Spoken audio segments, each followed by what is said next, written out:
পথটা আসলে সিনেমাটির জন্য অমসৃণ ছিল, আমার জন্য না, কারণ এর মাঝখানে হয়তো আমার অনেক সিনেমা রিলিজ হয়ে গেছে। কিন্তু একটি পছন্দের সিনেমা হিসেবে দীর্ঘ সময় ধরে একটি সিনেমার জন্য অপেক্ষা করাটা আসলেই খুব কষ্টের এবং বেদনাদায়ক একজন শিল্পী হিসেবে। আমি প্রায়ই আসলে প্রতি বছরে একবার করে মামুন ভাইকে আমি নক দিয়েছি যে ভাই সিনেমাটা রিলিজের কী অবস্থা, কারণ যে সকল ইস্যুকে কেন্দ্র করে আসলে সিনেমাটি পিছিয়েছে আমার কাছে মনে হয় যে খুব বেশি যৌক্তিক ছিল।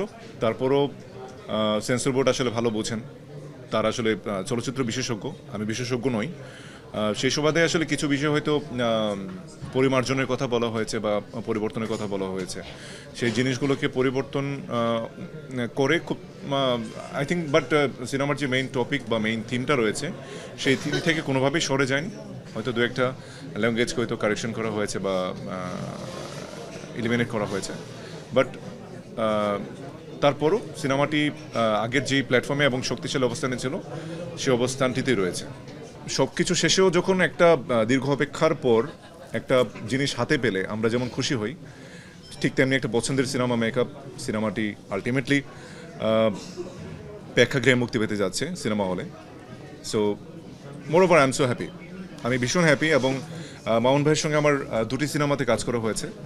আনফর্চুনেটলি আমার সেকেন্ড মুভিটা আগে সিনেমা হলে রিলিজ হয়ে গেছে এবং this is the first one, যেটা আমি এতক্ষণ বললাম যে নানান কারণে ছবিটি ডিলে হয়েছে।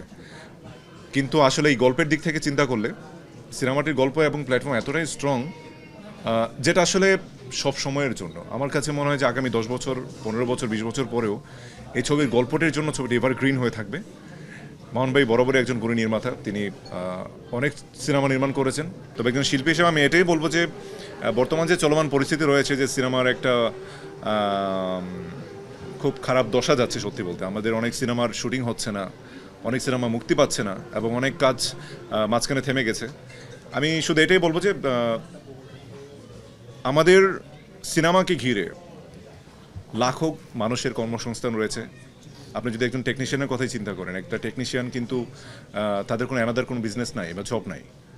একটা মানুষের পেছনে কমপক্ষে 4 থেকে 5 জন বা 6 জন মানুষের ভরণ পোষণ নির্ভর করে।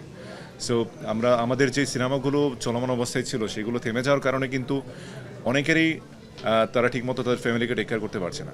সো অনেকের সঙ্গেও আমি কথা বলেছি যারা খুব দুঃখের সঙ্গে প্রকাশ করেছে যে ধরুন অনেক শিল্পীরা রয়েছেন যারা ছোটোখাটো রোল প্লে করে অনেকগুলো সিনেমাতে কাজ করে, কিন্তু ওদের ফ্যামিলির অবস্থা আপনি জানলে অবাক হয়ে যাবেন যে অনেকের ঘরে কিন্তু প্রবলেম ওরা বাজারও করতে পারে না। সো এই দশাটা আসলে আমরা শিল্পীরা কেন ফেস করব?